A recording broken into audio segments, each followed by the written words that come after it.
In February 2018, a Boeing 777 experienced an engine failure that degraded the performance so much that the airplane could not maintain altitude. They landed safely.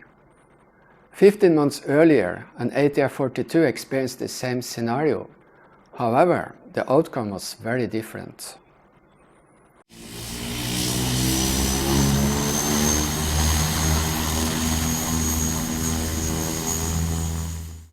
Hi, my name is Magnar Nordahl. I'm a captain instructor on ATR aircraft.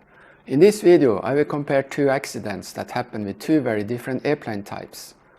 On 7th of December 2016, an ATR 42-500 from Pakistan International Airlines experienced 3 failures to the same engine. As a result, the propeller came out of control and created so much drag that the crew could not maintain a safe speed and altitude at the same time. 15 months later, on 13th of February 2018, a United Airlines Boeing 777-200 lost a fan blade while over the Pacific Ocean. The resulting drag was so high that the crew could not maintain speed and altitude at the same time. While the severity of the situation was near identical for both accidents, the actions of the crews made a big difference. United Airlines Flight 1175 landed safely. Pakistan Airlines Flight 661 did not.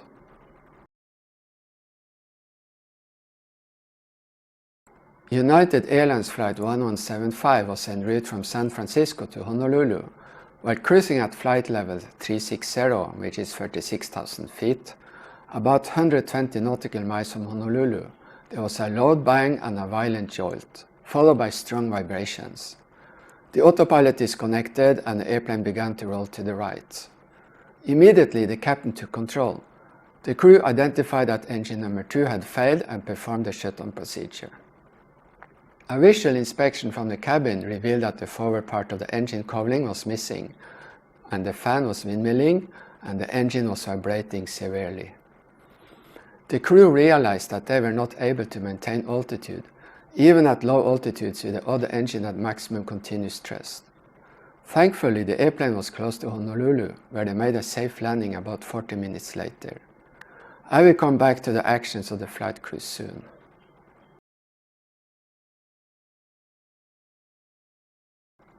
When airline companies ordered a Boeing 777-200, they could choose between 3 different engines: General Electric GE90 series, Rolls-Royce Trent 800 series, or Pratt & Whitney PW4000 series.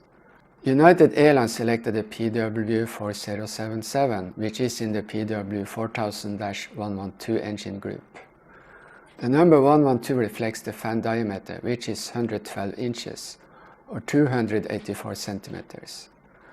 The PW4077 is a dual-spool, axial-flow, high-bypass turbofan engine that features a 1-stage fan, 6-stage low-pressure compressor, 11-stage high-pressure compressor, annular combustor, 2-stage high-pressure turbine that drives the high-pressure compressor, and a 7-stage low-pressure turbine that drives the fan and the low-pressure compressor. The engine has a takeoff thrust rating of 79,960 pounds, or 36.3 tons. The fan has 22 blades. The fan blades are made of titanium alloy. Each fan blade is about 110 centimeters long and weighs about 15.8 kilos. The fan blade has a hollow core, where the interior is made of a labyrinth of horizontal and vertical ribs to form cavities. The interior of the fan blade is inspected on regular intervals with a procedure called thermal acoustic imaging, TAI. Before the test, the fan blade is covered with a heat-sensitive paint. And the disclaimer: this color is artistic. When sound waves hit a crack inside the fan blade, there will be produced friction and heat, which is detected on the painted surface by a thermal sensor and processed into an image that is evaluated by an inspector. If a possible crack is identified, the fan blade is examined further and eventually scrapped. After a successful test, the paint is removed before the fan blade undergoes several inspections and surface treatments before it's returned to service.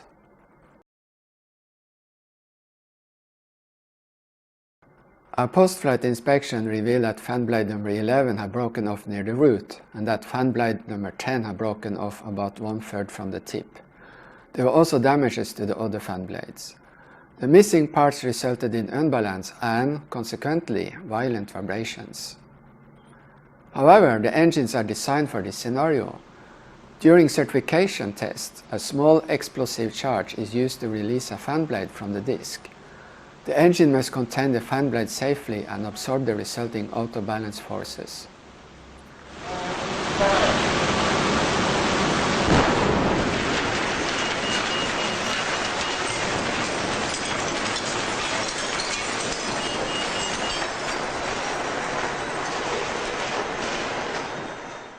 This engine passed the test. The PW4077 also passed this test. But there's a twist. During the certification test, the aft bulkhead supporting the engine inlet structure was made of aluminium. But on production airplanes, it was made of carbon fiber reinforced plastic, which proved to be weaker. This, combined with the airplane's speed, resulted in the loss of most of the engine inlet and the fan cowls. About half of the rear bulkhead of the engine inlet was lost. The remaining part resulted in excessive drag. Most of both inner and outer house on the fan cowl were also missing. The bulkhead after the missing fan cowls was exposed to the airflow, which resulted in even more drag. The containment ring, which is made of Kevlar, was deformed, but it was not punctured. It did its job. Because of the extent of the damage, this incident was classified as an accident. Examination of fan blade number 11 revealed that the crack had originated on an interior cavity wall. The fan blade had been produced in 1995 and accumulated 96,704 hours. Every time the fan blade had accumulated 5,000 hours, it had been inspected and overhauled by Pratt & Whitney. In 2005, Pratt & Whitney developed thermal acoustic imaging, TAI, to detect internal cracking in the fan blades. At that time, TAI was categorized as a new and emerging technology, which permitted the inspection to be accomplished without having a formal training program and certification requirements. However, in 2018, Pratt & Whitney still categorized TAI as a new and emerging technology, even when more than 9,000 fan blades had been manufactured and inspected. The inspectors never had the opportunity to receive formal training because they had been too busy inspecting the fan blades. The NTSB was not happy when they learned that. Furthermore, when the accident investigators reviewed the log for the last TAI inspection for this blade, which had taken place in 2015, they discovered that there were several zones on the blade that had indications on irregularities. For the zone where the crack occurred, the record of the inspection was annotated paint, as an uneven application of paint could result in such indications. Based upon a review of the image from the 2015 TAI, it was estimated that the size of the crack at that time was about 2.3 mm long. The NTSB determined that the crack had been caused by improper polishing and machining operations during the manufacturing process, and/or a condition called microtexturing, which can occur naturally in titanium during the forging process. After this accident, Pratt & Whitney reviewed the TAI inspection records for all previously inspected fan blades. 2 fan blades were recalled and inspected again. In October 2018, the FAA Engine Certification Office issued a Notice of Proposed Rulemaking Airworthiness Directive. This directive is quite detailed, but in short, it sets a regulatory framework for how and when the TIA shall take place. This should have solved the problem, but on the 4th of December 2020, Japan Airlines Flight 904 experienced a similar fan blade failure. And on 20th of February this year, the same happened with United Airlines Flight 328. One thing is sure, this story is not over yet.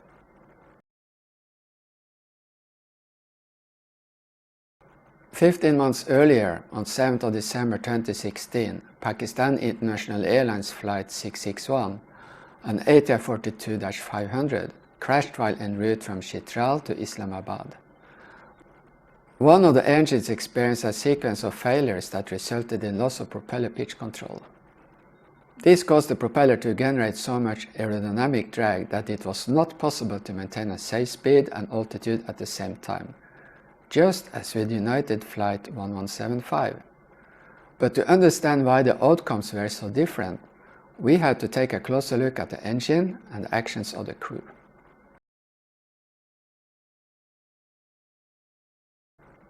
The ATR 42-500 is equipped with two Pratt & Whitney Canada PW127 free-turbine turboprop engines, each rated at 2,400 shaft horsepower. If you want to learn more about this engine, you can check out those videos here. You will find links in the description below. But here is a quick recap of how the engine works. A turboprop consists of two parts: a gas turbine, which is similar to a jet engine, and a reduction gearbox with a propeller.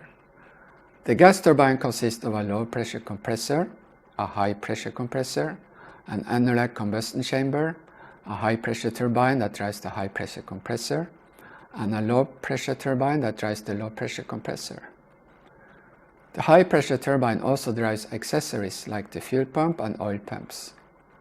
The propeller is driven by a two-stage power turbine via the power shaft and a reduction gearbox. The engine has constant speed propeller, which means it maintains RPM by adjusting the blade angle, called the pitch, when the load on the propeller changes.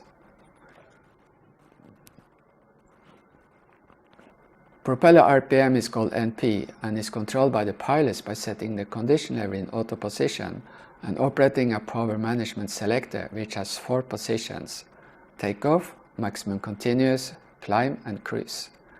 The first 2 positions give 100% NP, which is 1200 RPM.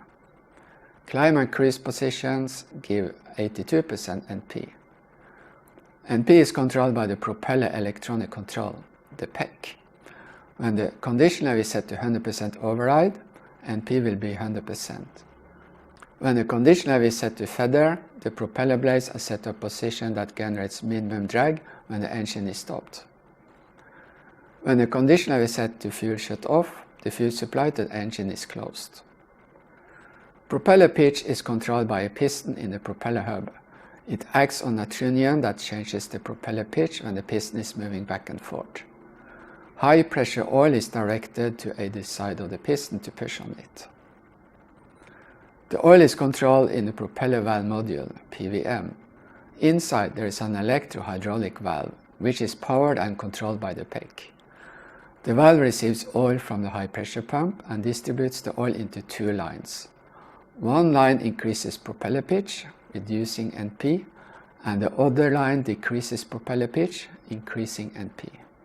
When the PEC is inoperative, the electro-hydraulic valve is no longer powered and leaves the decreased pitch valve open, which causes NP to increase. This is when the overspeed governor and the protection valve start to work. When the PEC is operative, the protection valve is neutral and let the oil from the electro-hydraulic valve pass through. When the PEC is inoperative and NP reaches 102.5%, the overspeed governor opens a valve that will dump oil to the sump. This causes a reduction in the oil pressure to the protection valve. A piston inside the protection valve will then move and close the oil supply from the electro-hydraulic valve and direct oil into the line that increases propeller pitch. This causes NP to reduce and it will be stabilized at 102.5% NP. The propeller has 2 independent feathering systems. 1. The PEC and the electro-hydraulic valve commands feathering of the propeller when the condition level is moved from auto to feather.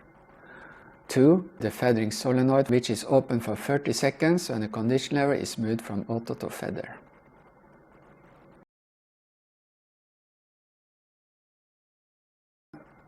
Pakistan Airlines Flight 661 departed Chitral at 10:38 with 42 passengers, 2 cabin crew and 3 pilots on board. The captain and 2 first officers. The first officer A sat in the right-hand seat and was undergoing route training, also known as line training or initial operational experience, IOE. The first officer was pilot flying. First officer B sat on observer seat and was safety pilot. According to the company's SOP, Standard Operating Procedures, the safety pilot would change seats with the trainee in case of any abnormal situation. It was daylight and the weather along the route was fine. When they departed, engine number 1 had 3 latent conditions. 1. A fractured blade in the first stage of the power turbine. It had most likely failed on a previous flight. 2. A fractured pin inside the overspeed governor. And 3. Debris in the overspeed line inside the propeller valve module, the PVM. The failed turbine blade resulted in unbalance and vibrations inside the gas turbine. After leveling off at 13,500 feet, the captain asked the first officer to reduce power because of turbulence. Normal cruise speed would have been 230 knots. Instead, the airspeed settled at 186 knots, which is close to rough air speed. At this time, the captain took over the role as pilot flying, but he did not announce this. As the flight progressed, the vibrations in the engine caused bearing number 6 to disintegrate. But the indications were subtle. Engine number 1 and P started to fluctuate, but this was well inside the limitations, and ITT increased slowly.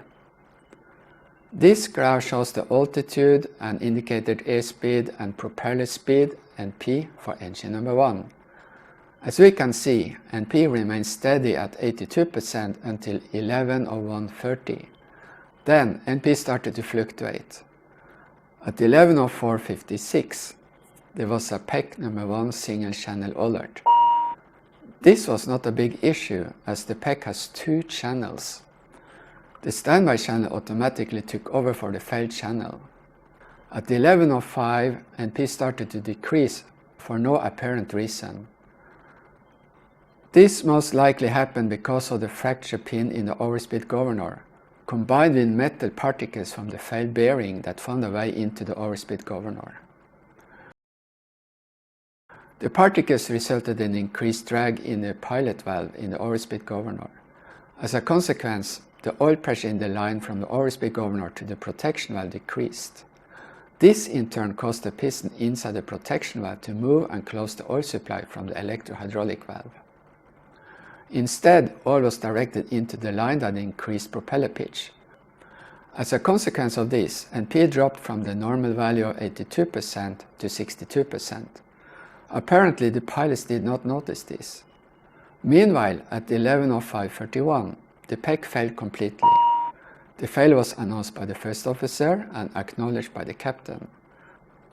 The first officer asked to bring the power back, which he did. However, the procedure for PEC fault does not call for a reduction in power.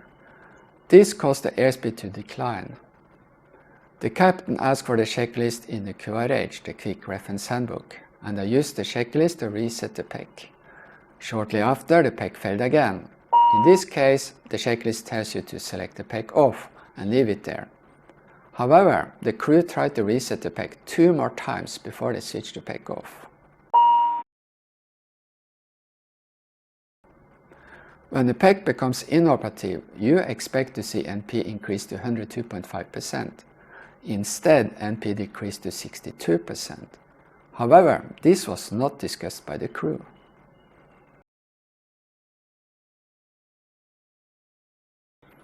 At 11:07:26, the airspeed had decreased to 146 knots, and the first officer called out the speed.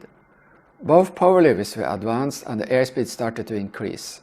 Shortly after, the first officer swapped seats, as per company procedure. An engineer that was on board as a passenger was asked to come to the cockpit. The conversation that followed reflected that there was uncertainty about the understanding of the situation, and strangely, there were no discussion about the unusual behavior of the NP. At 11:10:33, when the aircraft was flying at 196 knots, engine number 1 torque suddenly dropped to 0 and NP increased rapidly to 102%. It is likely that the toes of the flyweights in the overspeed governor fractured at this time, while the flyweights remained in contact with the pilot valve, keeping it open. This increased the oil pressure to the protection valve, which allowed oil from the electro-hydraulic valve to reduce propeller pitch, which increased NP to about 102%. Apparently, the overspeed governor seemed to work normally again, but in fact, the pilot valve was stuck in this position. 5 seconds later, the captain announced engine gone. The immediate action for an engine flameout is to retard the affected power lever and check NH, the rotation speed of the high-pressure turbine. If NH is below 30%, you set the condition lever to feather and then fuel shut off. However, the captain retarded both power levers and asked the first officer to set power management selector to MCT, maximum continuous. Because of increased drag from propeller number 1 and low power on engine number 2, the airspeed started to decrease quickly. At 11:10:56, condition lever number 1 was moved to feather and fuel shut off, which activated the feathering solenoid for 30 seconds. However, the protection valve moved unusually slow, and this delayed the feathering process. It took as much as 8 seconds for NP to reach 30%. Below 30%, NP was no longer registered by the flight data recorder, hence the red bar on the graph here. Therefore, we don't know whether the propeller was fully feathered. After the accident, a CT scan revealed small debris inside the overspeed line. This might have caused a reduction in the oil pressure to the protection valve. Because of this, the feathering solenoid closed before the feathering process was completed. The accident report concludes that debris must have been introduced before the PVM had been installed on the engine.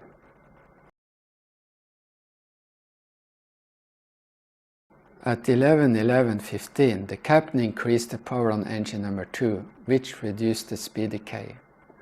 The captain asked the first officer to contact ATC and request lower altitude and make a mayday call. The first officer received clearance to descend to 7,500 feet, but forgot the mayday call. When the feather valve closed, the pitch started to decrease again, which caused NP to increase. The flight data recorder registered that the NP increased slowly for 26 seconds until it reached about 50%.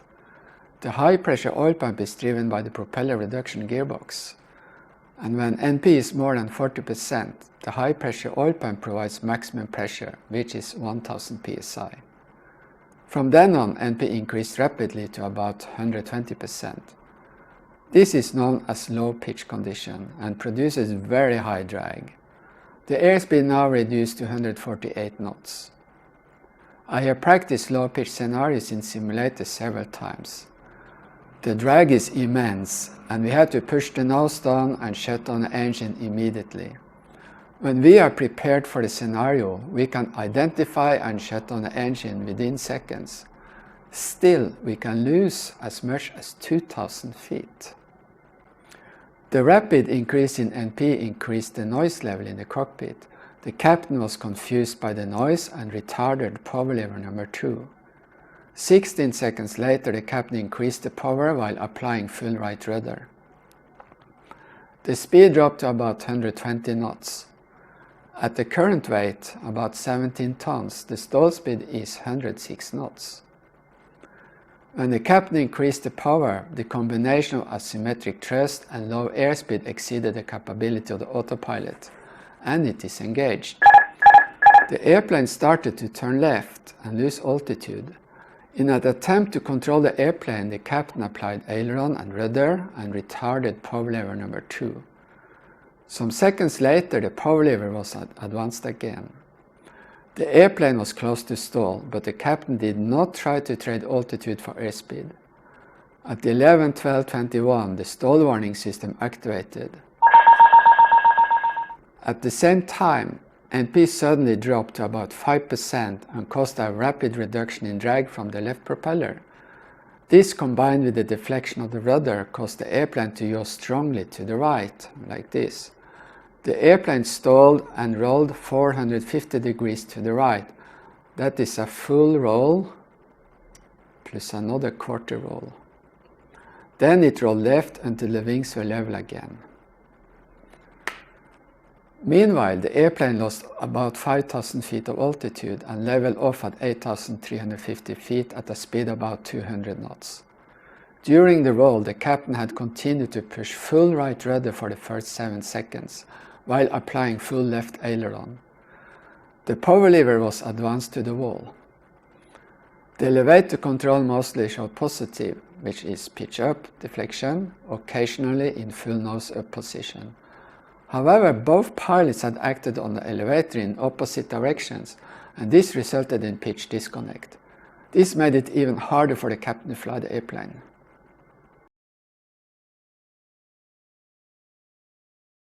The loss of control had an immense psychological impact on the flight crew.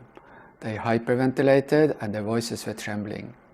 However, about 20 to 30 seconds after resuming control of the aircraft, they were able to come out of that traumatic state. However, the propeller did not feather as it normally should. The accident report suggests that the left propeller blade pitch had settled at an angle around low pitch while rotating at an estimated speed of 5%. The drag was estimated to be 7 times higher than for a feather propeller. Because of this, the airplane could not maintain altitude. Analysis of data from the flight data recorder showed that in order to maintain a safe speed, they would have to descend with a rate of 800 to 1000 feet per minute. However, the focus of the captain was to maintain altitude.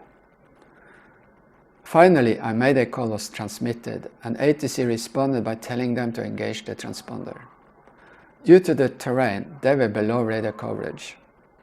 Ahead of them, there were mountains, and in an attempt to avoid them, the captain started to turn right. All the time, the intention of the captain was to land at Islamabad. There was no discussion about landing at an airport closer to them. The nearest airport was Taibela Dam Airport, a public airport with a 1,700 meters long runway, located only 17 nautical miles from the place where the upset happened. They could have landed on that runway. As the airspeed declined, the captain moved the power lever to the ramp, which gave 99% torque. Even so, the airplane was not able to maintain altitude and clear the mountains ahead of them. The speed decreased further, and the airplane started to roll to the left. At 11:18:45, the stall warning activated. They were losing altitude at an increasing rate. Few seconds later, the terrain avoidance warning system alert sounded. Terrain ahead. Terrain ahead. Pull up. Pull up. At 11:20:23, the aircraft was continuously turning left, with increasing right control inputs. The airplane stalled at an height of 850 feet above the ground and crashed. All 47 on board perished in the crash.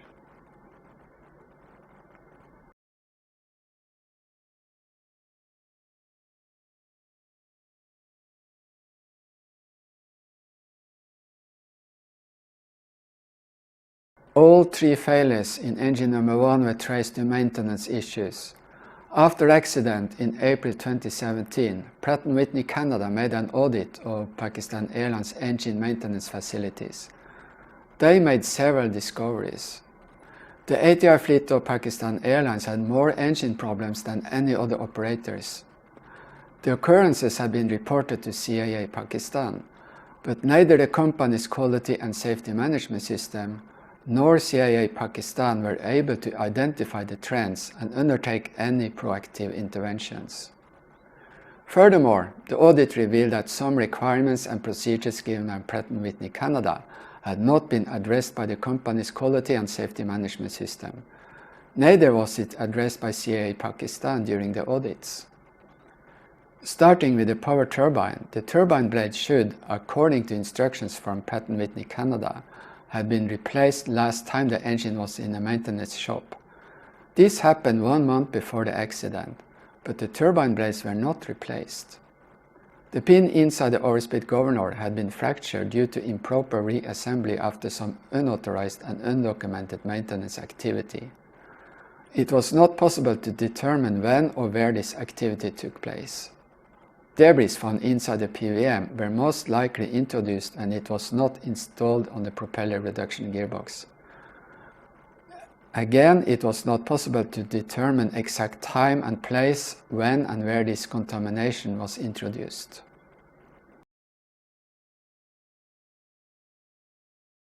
Before you judge the crew too hard, you must remember that they faced a situation that no one ever could predict.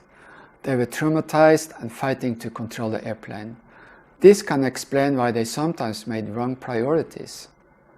But this cannot explain why the crew failed to follow the cardinal principles for emergency management: fly, navigate, and communicate, in that order. The accident report concluded that the company's CRM training was ineffective. Therefore, the crew did not have proper tools to counter unexpected situations. Furthermore, the accident report concluded that the captain showed lack of leadership. I agree on that.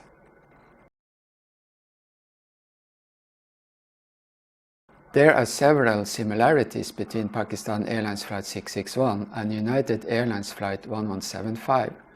Both experienced a critical engine failure due to improper maintenance.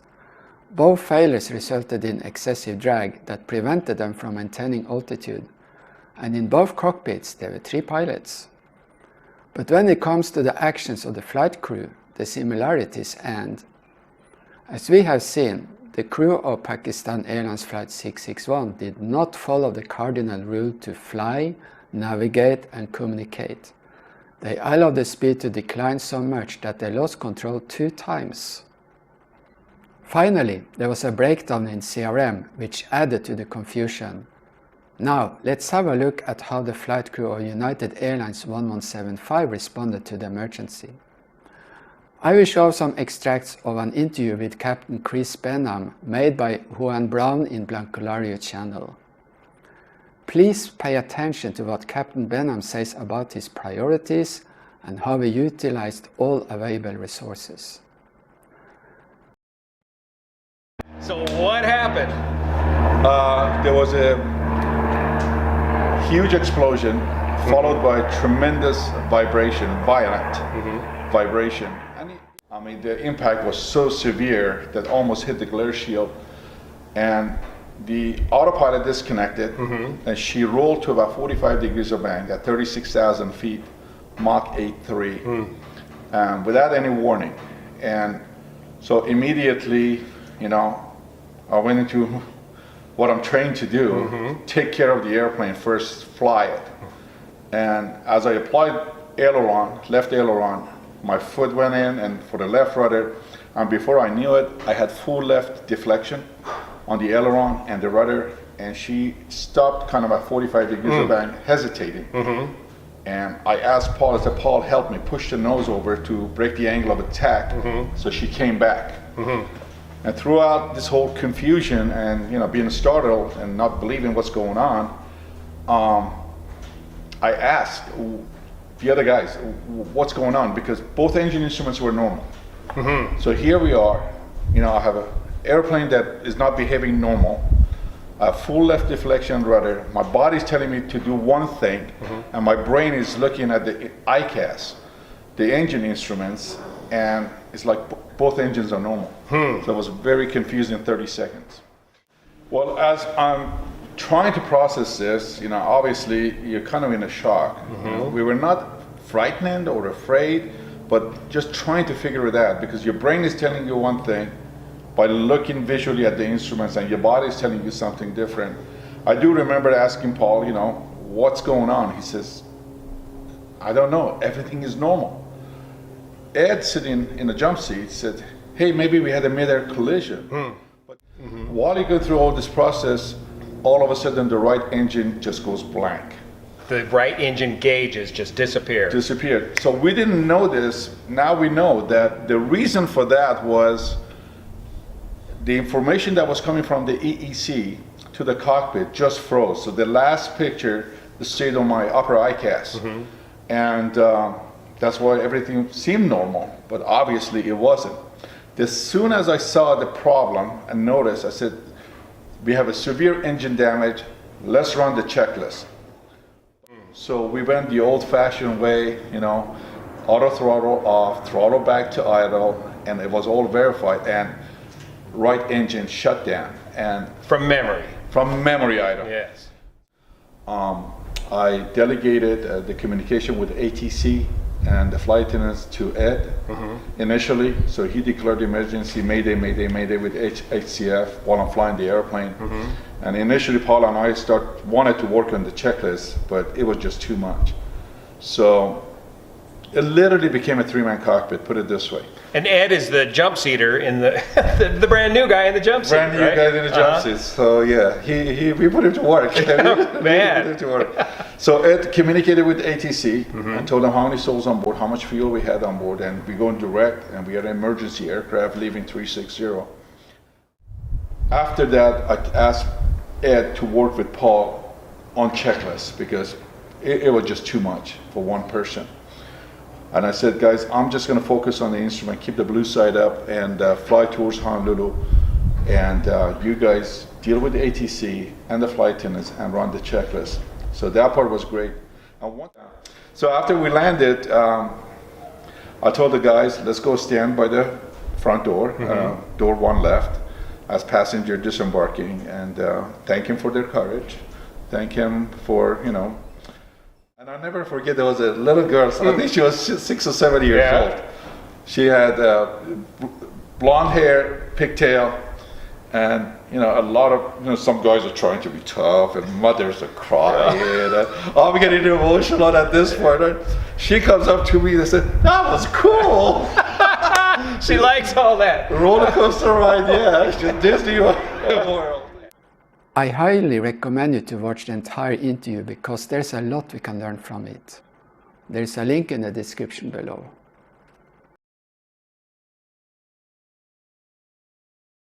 The little girl who thought it was cool reminds me of an incident that happened to my former boss, Harald Solheim. Flying an ATR-42-320, he was climbing out of an airport in Norway when the engine emitted a loud bang and stopped. The weather was good, and I made a visual pattern back to the airport and landed. Afterwards, Harald went back to the cabin and made an announcement to the passengers, explaining what had happened, before he asked, "Do you have any questions?" An old lady raised her arm and asked, "When can we take off again?" That's all for this time. Please support my channel by clicking like, subscribe, and share with your friends. You can also make a donation with PayPal. There is a link below. Thank you for watching, have a wonderful day, and happy landing!